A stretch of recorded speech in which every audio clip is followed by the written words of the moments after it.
All right, everyone. Well, thank you for joining us here again for another edition of the Moving Beyond the Coronavirus Economy series. My name's Tom Dufour. I'm the CEO with Big Sky Franchise Team. And today's topic is to be sharing and talking about what's going on with energy savings, and this whole concept of how this impacts your business and what goes on there, and especially your franchisees' businesses. And I'm so pleased to have Martin O'Keefe with us. And Martin is a sales and business development executive with over 30 years of experience across strategic planning, executive sales, communication marketing, client success, and operations. He works in a startup environment and has been doing so since the 2010 founding of Avion Energy. Martin has been a key player in supporting Avion's founders in concept evolution, branding, and scaling a company focused on helping small and medium businesses benefit from emerging energy technology and operating efficiency solutions. So Avion Energy, which is the company he's with, provides a platform of competition for electricity and natural gas supply with 80 plus energy supplier channel partners. And the competition reveals best pricing for electricity and natural gas supply across all deregulated utilities nationwide, regardless of number of locations or geographic footprint. So quite a background and information that Martin's going to be able to talk through and share with us today. And it's one of the reasons I'm excited to have him on, because we haven't had a guest come on and share and talk about this information. So Martin, with that, I'll give it pass the baton to you to go ahead and take over and share with us what you were hoping to. Thank you, Tom. Pleasure to be here. Pleasure to be in front of you and your audience. And yeah, as we were talking about before we came live on the air, energy is just so topical these days. It's in the news every day. You know, we've got this unfortunate war situation going on over other parts of the world, which is affecting energy prices here. And then you got, national policies at the state and the federal level, which are affecting it. It's just it's a dynamic place to be. And we're excited to be in it. We feel like we're in the middle of something real important. And yeah, a little background. Avion, to repeat a little bit of what you're saying, is we're an energy technology services company. We help businesses manage their electricity and natural gas expenses, so they spend less on energy while reducing their carbon emissions and operate more profitably. We created and we operate a platform of competition which identifies the best pricing for electricity and natural gas across all the states, all the US states that are deregulated. I'll talk about that more in detail. And we advocate for and implement a host of energy efficiency technologies through strategic partnerships, all of which drive down electricity usage. That's a good thing. Our mantra is energy for the life of your business. We don't just show up to deploy some solutions and then move on to the next customer. We effectively manage and partner with our customers to manage their energy spend as long as they're using energy, which they always will if they have physical locations. We serve a national footprint, and we specialize in multi-location businesses, whether regional or national in scope. So we've always recognized the value of our services to franchisees with a dispersed footprint of physical locations.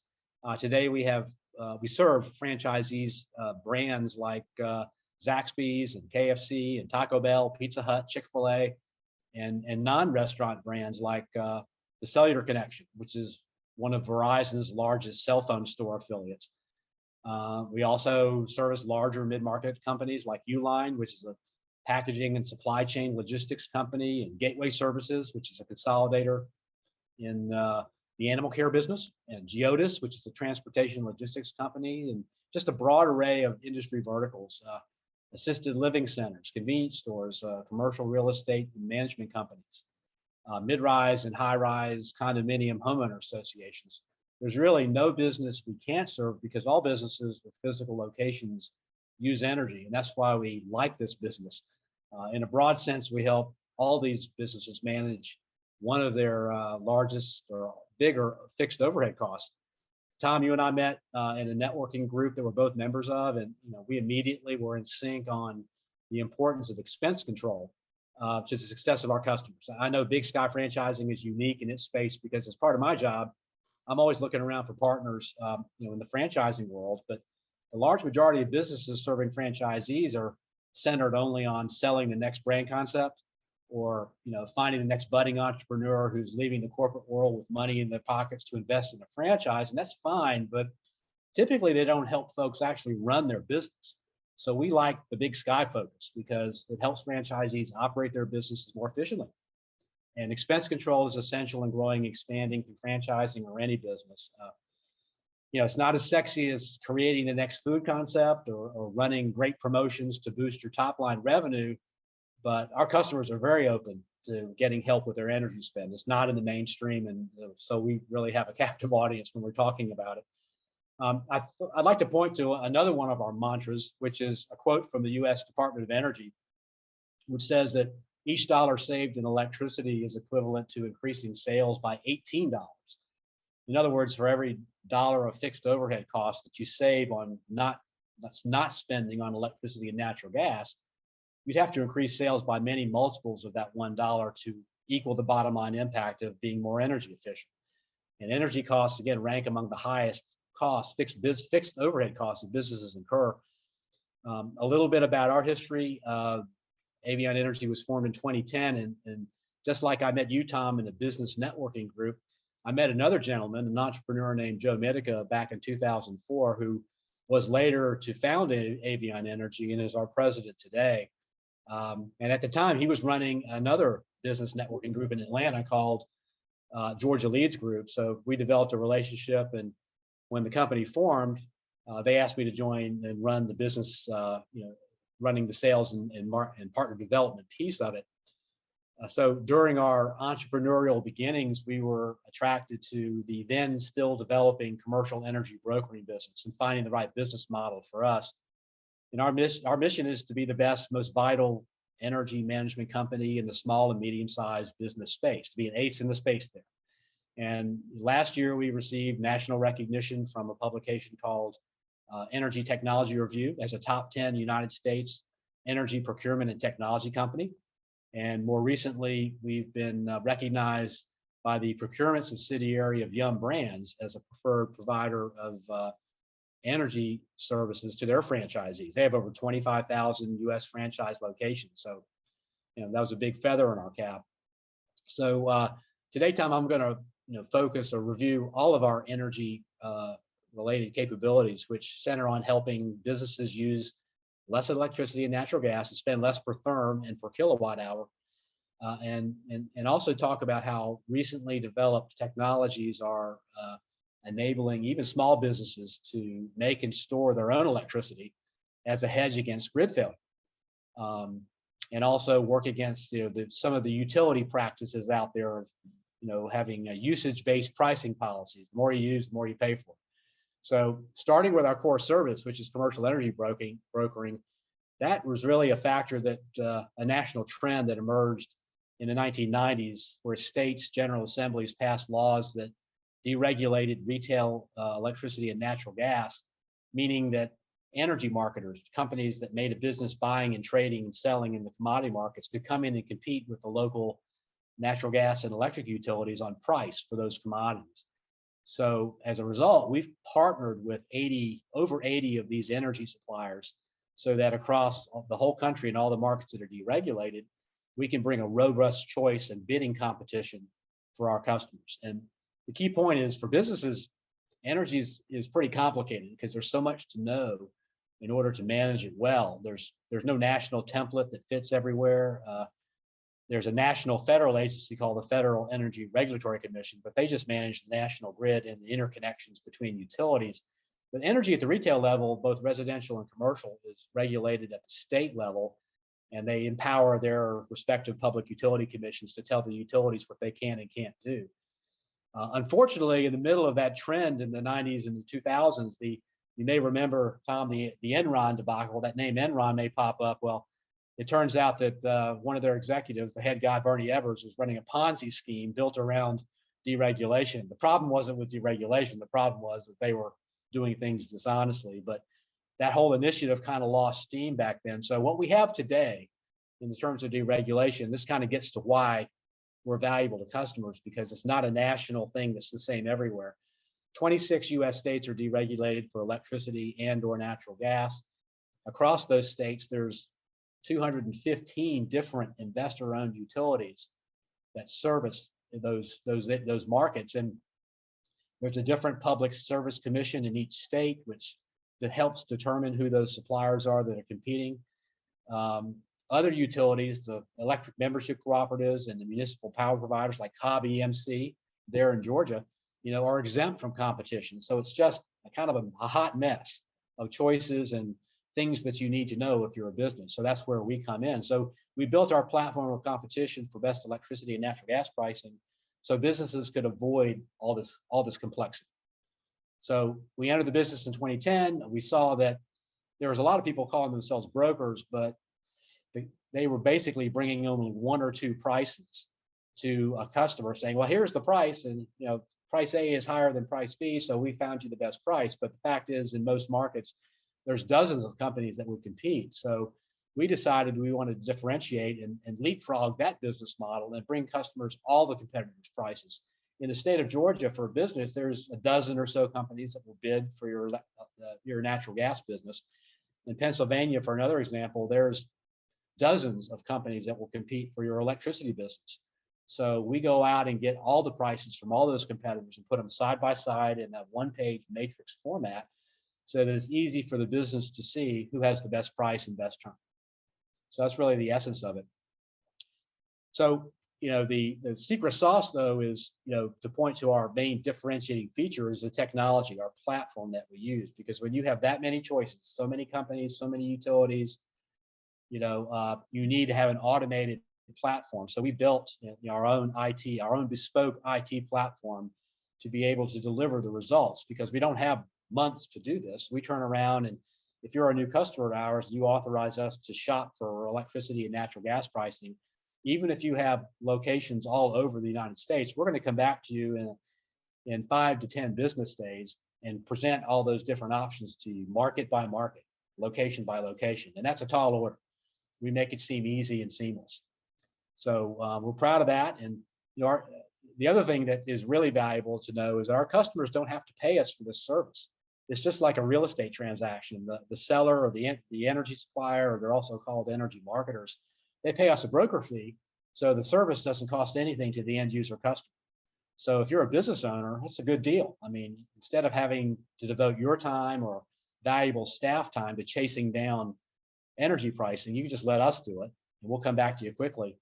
And so you're getting the best price, and you didn't have to pay us to do the service. And it's a win-win-win all around. The energy suppliers don't mind paying us a broker fee because they get to see opportunities to compete for customers that they would otherwise miss. So the classic win-win-win scenario, and that's our core business. As I mentioned earlier, a lot of franchisees of various business brands use our services to find best pricing. And, but we've also added a stable of other energy related value propositions in recent years. So I'll move on to them, but, we realize that with, only half the U.S. states being deregulated, a lot of businesses have locations in states that don't have that choice. So we realize in order to serve our customers more robustly, we needed to have other services beyond energy pricing to offer them. But I thought I'd stop at this point. Any questions so far on anything that arises? Well, I would just ask, how this, and you may be looking to get into this a little later in the presentation, but just how this works for a franchisor and franchisees. How do you work with, for example, you said you're working with Yum Brands as a supplier for all their 25,000 or so franchisees operating in the US. So, that's a very large system. What about a regional or a small system, maybe has 10 units or 30 units? How would you work with a franchisor and going through this process? That's a great question. When you look at an example of another expense, credit card processing, for example, or a lot of other things, food, if it's a restaurant business, there are food procurement, which is pretty core essential to running a restaurant. Those kind of decisions are made at the corporate level. What kind of cash processing systems and policies and procedures they use. But energy is different. Energy is from what I've seen in all my experience dealing with franchisors, they don't manage energy at that level. That's left to the local franchisees. It's a direct overhead cost to them. And franchisors, like most businesses, most corporate offices don't realize the opportunity there is in energy efficiency, but the guys paying the bills at the local level do recognize it. And in the case of Yum Brands, it's actually different that they don't really know us. It's really their procurement subsidiary company that knows us and brought us in. And they have a member services program because it's done at the local level. They offer us as an option to their franchisees to use our services. And so they help, socialize and publicize that amongst all the franchisee base. So it's typically more of a ground up kind of effort. Yeah, sure. That makes sense. So the local owner ultimately is making the decision to work a deal with you. So then what does it look like if I come in, I own my franchise, I own a single unit, or maybe I own 3 units within my system, and I want to talk to you. What if I own, whether it's a restaurant or a retail business or something, what kind of savings do you generally see? I mean, I'm just curious, what am I able to see as a general percentage you're able to reduce their energy costs by? Or great question. Typically the run rate, we're not in typical times, but typically over our history, first time customers will see a reduction of around 15%. And okay. There's anomaly. We've had customers that never paid any attention and just rubber stamped their electricity and gas bills for years, and they were way overpaying. We saved them 100%, not a very high percentage. And so but again, we focus on the price of the commodity, and that is subject to all kinds of prices. So the best price for natural gas today is a lot higher than it was 2 years ago. And all this global activity that we just talked about is driving the core price of the commodity higher. So our commitment to the customer is we're going to bring competition in to find the best price today. Now, the best price today is going to be higher than the best price would have been 2 years ago. So, and if that's the case, the best that we can do for the customer is make sure they're in that lowest price today, even though it may be 20% higher, and often is now, than it was 2 years ago. But they're still going to be better off because, again, there's that. If you look at all the bids from all the suppliers in any given market, we see this all the time, it's repetitive. There's about a 25% spread between the highest bid and the lowest bid. And if you don't do the effective shopping around, you're going to miss that. We joke internally about what we call the rule of 3, which is, in another scenario, the business manager delegates the price shopping to an administrative employee, and that person goes out and does what they all seem to automatically do. Well, if I get 3 prices for the boss, he's going to think I do a good job, and I will have satisfied his need, and I can move on to my next task. But if you only get 3 prices when there's 15 competitors available, you're not doing a very effective job, or you're going to miss benefiting from that spread I was talking about. You're not going to get the best price if you're only shopping for 3. Sure. So, yeah, sure. You might get lucky, but the reality is that, especially in a commodity driven business, you'd be able to see some differences pretty quickly there. That makes a lot of sense. Yeah. So, to move on to other things that we do, we've always known that because deregulation doesn't exist across all the states, that many of our customers' locations can't be helped by our energy pricing platform. So, for example, we have a Zaxby's chicken franchisee customer in Georgia. Actually, they're based in Texas, but they have 6 locations in Georgia. Georgia's only deregulated for natural gas, so we can't help them on the electricity side there for pricing. And those other 44 locations, we can't do anything at all because they're in Louisiana and Tennessee and Alabama and Arkansas, where it's not deregulated. So we known that from day one. So part of my job is to go out, out of necessity and opportunity, to look for ways to expand our services and get into other energy related businesses, so that we can provide some value to those locations that are not in a deregulated market. There's the precursor to these other things I'm going to tell you about is, there's a lot of media chatter these days about climate change or sustainability or reducing your carbon footprint. They call it net zero or saving the planet, or ESG, which stands for environmental sustainability and governance. Whatever you call it, a lot of it comes down to window dressing, not legitimate efforts. It's just pontificating sometimes. And we see a big difference between that, and especially companies that are trading in energy credits, which are translated into carbon reduction metrics that they like to brag about. Just because some business somewhere convinces a landowner in Brazil not to harvest trees, there's a big difference between that and what we do, which is we help businesses deploy technology that directly and significantly lowers their electricity usage and the monthly electricity bill they're paying. And that's what we do. And we're proud of that. Most businesses don't have the time or resources to actually do anything about energy efficiency.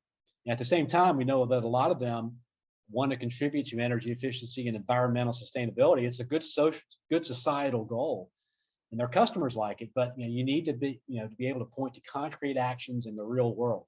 So that's what our focus is, and we call it taking you from the aspirational to the operational. That's what my role is. Part of the backdrop to this section I'm coming to is, about energy efficiency is about the electrical grid, the increasing likelihood of electric outages. The energy industry insiders that you're talking to, that we listen to today, and lots of publications like the Wall Street Journal have recently been pointing and warning about, electric outages coming this summer and on into the future. Already you see in the states of California and the southwestern states, they have scheduled blackouts because they know it's coming, and they just schedule you to lose electricity. There was a real emergency last year in the state of Texas. Remember the Texas freeze at the beginning of 2021? They had a 100-year weather pattern affect them where the temperatures were extremely low. The infrastructure froze up, and there were people in sub-zero temperatures without electricity for weeks. So, right now, that nationally and globally, there's all countries, including the U.S., are dealing with so-called transition to the green energy economy. Opinions are all over the board about that, but the most revealing statistic I've seen comes from the state of California. Where I said that the total capacity of all the solar and wind assets they deploy, windmills and solar panels, equates to 130% of their electricity utilization. And that sounds good on the surface. Oh, there's 130%. We have more than we'll ever need. But then in the next sentence, they say only 15% of all the electricity that was actually used came from windmills. And so that's a disconnect. How can be the capacity be here, but the actual amount used is down here? Well, the fact is that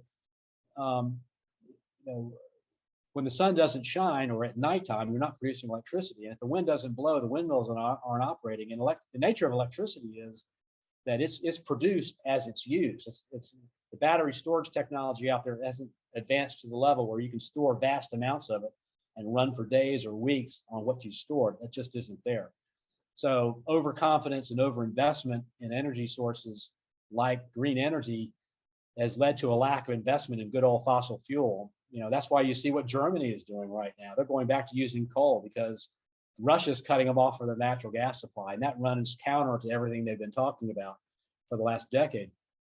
So in spite of the green energy transition, we're doing practical things, and I'm going to talk about the first one now, which is called energy efficiency as a service. The opportunity here is that businesses want to improve their energy efficiency because it saves them money and improves the comfort of their facilities and the appearance of the facilities. The problem is it requires capital investment, plus time and expertise to actually develop and implement these projects. And the customer's left on the hook for maintaining the new equipment they put in. So with energy efficiency as a service, the customer never pays anything other than a discounted monthly electricity bill, which is easier to read and budget for. We come in through our partner and take over the electricity account and actually send them our own bill. Meanwhile, we're paying the electricity bill to the utility. And to do this, we sign a 10-year deal with the customer. The customer never pays anything other than a discounted monthly electricity bill. And it also provides valuable analytics and sustainability reporting inside the bill. So the way that it works is that we send them an electricity bill, and that includes their discount, and then install energy efficiency technologies and sub-metering, which reduces the overall electricity consumption by 20 to 30% or more. So we and our partner make money by mining the electricity consumption for savings in the areas of lighting, refrigeration, HVAC, compressor control, a lot of technical stuff that lowers the usage of electricity. So the savings from the reduced electricity usage are used to fund three buckets. One is the is the bucket is used to pay for the actual hardware, the HVAC units and the LED lighting stuff that's put in. The second bucket provides for the guaranteed savings that the customer gets for 10 years, so that lower electricity bill. And the remainder goes to us, to cover overhead and actually make a profit. So the benefit is the business gets free upgrades and replacements of equipment that they normally have to pay for anyway. Think about those rooftop units running during the heat of the summer. Most of them are already at their depreciated life. They don't get maintained properly or replaced until they actually break down. And when do they break down? It's in the middle of summer. So we take that issue off the plate for these customers, and they get a guaranteed reduction in their electricity bill throughout the period. And by the way, a lot of franchisees are in landlord-tenant situations. That's not a problem, because that just means that the benefits are shared between the landlord and the tenant, depending upon who would normally replace the HVAC units or any of those infrastructure items. So a landlord is happy to take part in those savings as well. These technology investments often amount to hundreds of thousands of dollars to the franchisee in this case, money that they would have had to spend anyway. So the banner headline is capital preservation plus monthly savings on a bill that they're always going to pay. Now, I went through that pretty quickly. You want to ask any questions about that? Energy efficiency as a service? It took me a few listens to get it myself on the front end, but what really gets traction is when I met with a restaurateur who's building out a franchise concept in the past couple of months, and coincidentally, he was just beginning to. I brought it up the top. He said, "Oh yeah, we're about to replace 3 rooftop HVAC units." And when he heard about this, you mean I can get this company to come in and spend $1 so I don't have to? He was all over. So that's kind of tangibilizes the value to the franchisee restaurant operator, and it works in other types of businesses as well. The other one we're doing is as a service business model is energy resiliency as a service. It's also called microgrid technology. It basically means any physical location can be energy self-sufficient. These businesses and our customers anywhere across the country have an option to protect their revenue streams from the increasing likelihood of electric grid outages, this summer and beyond.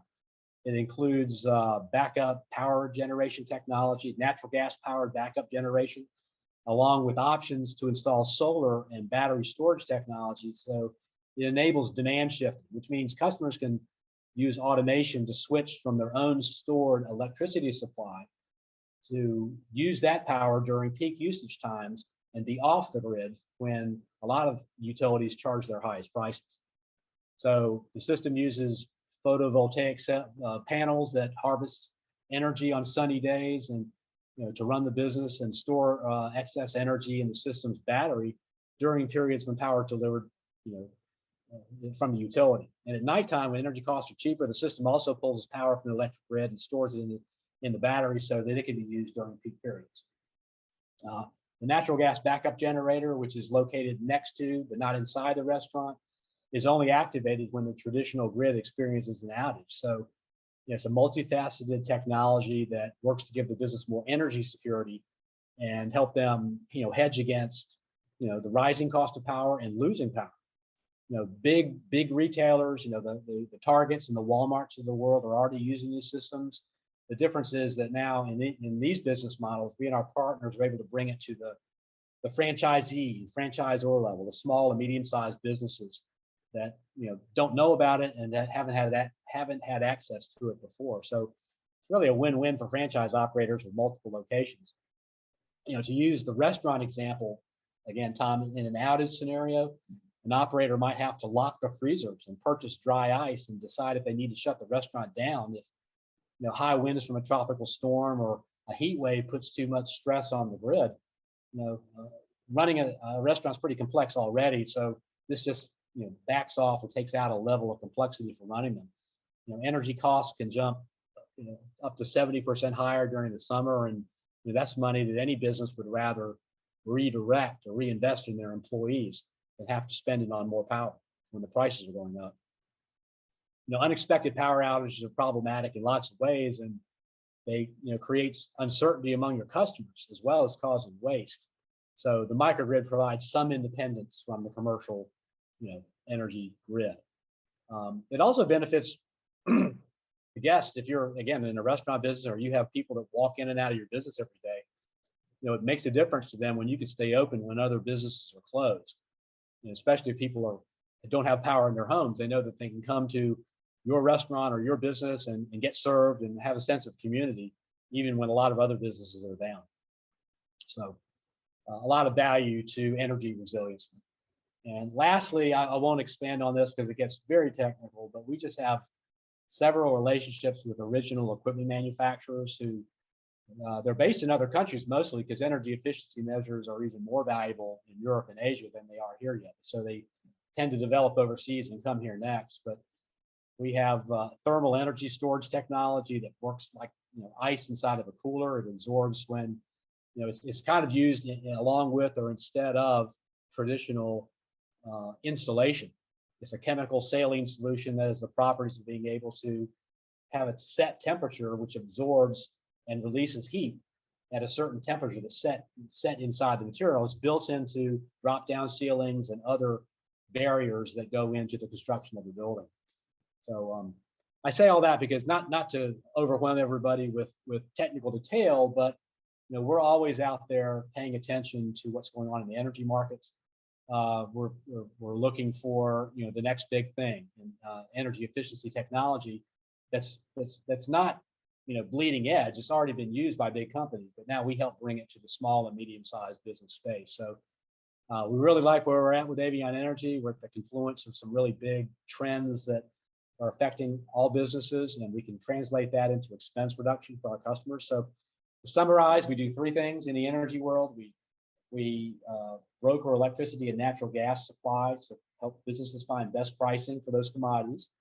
And then we bring in energy efficiency as a service so that we help them actually reduce the amount of electricity they're using to run their business. And then we bring in, where it's appropriate, the microgrid technology, the energy resiliency, so that if customers choose to, they can guarantee revenue assurance so that if the grid goes down, their business doesn't have to.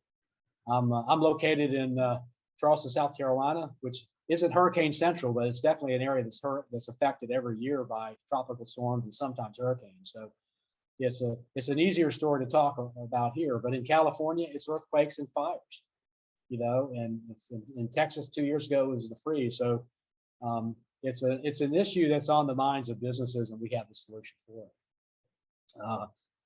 it. So we believe in leveraging these best practices and technology to benefit our customers, and obviously we'd like to work with you, Tom, and your folks that are on the call today to drive more positive results across the world of franchise businesses and beyond, and earn the recognition and loyalty that comes with it. So appreciate the time to pontificate about energy, and would love to answer any other questions you have about it. Yeah, that sounds great. Thank you so much, Martin. I appreciate it. And I just open it up if there are any questions from any of our attendees here that might be interested. Just go ahead and raise your hand or type in the chat box if you have any questions. But I think you answered the question, and I would say for someone that's maybe interested in having an assessment in terms of how do they get an evaluation or assessment, what's the best way to get in touch with you or to your website to see if they might be a good candidate? Yeah, it's avionenergy.com, which has a video on it that will describe the energy brokering business we're in. And of course, Martin at Avion Energy is my email address. And obviously, we're happy to do a free assessment of whatever energy usage they have. All we need to look at is a couple of electricity and natural gas bills, whatever they're spending money on for energy today. And we can do a pretty quick assessment and figure out for them where the savings opportunities are and turn that around pretty quickly. And again, most of these services don't cost any out-of-pocket money. It's the business models work to their advantage. Yeah. Yep. Well, I think it's always timely, and it's always great when you can get an assessment and there's no out-of-pocket costs. It really just helps save on some of your regular recurring monthly overhead. So Martin, thank you so much for being a guest here. I'm really grateful for it. We really appreciate it. And thank you all for tuning in today for the Moving Beyond the Coronavirus Economy series. Looking forward to next week, although next week, I believe, is 4th of July holiday. So we're skipping next week. So if we don't see you, enjoy your 4th of July holiday and celebrating Independence Day. And we'll see you all back in a couple weeks. Thanks again, Martin. Thanks, Tom. Appreciate it.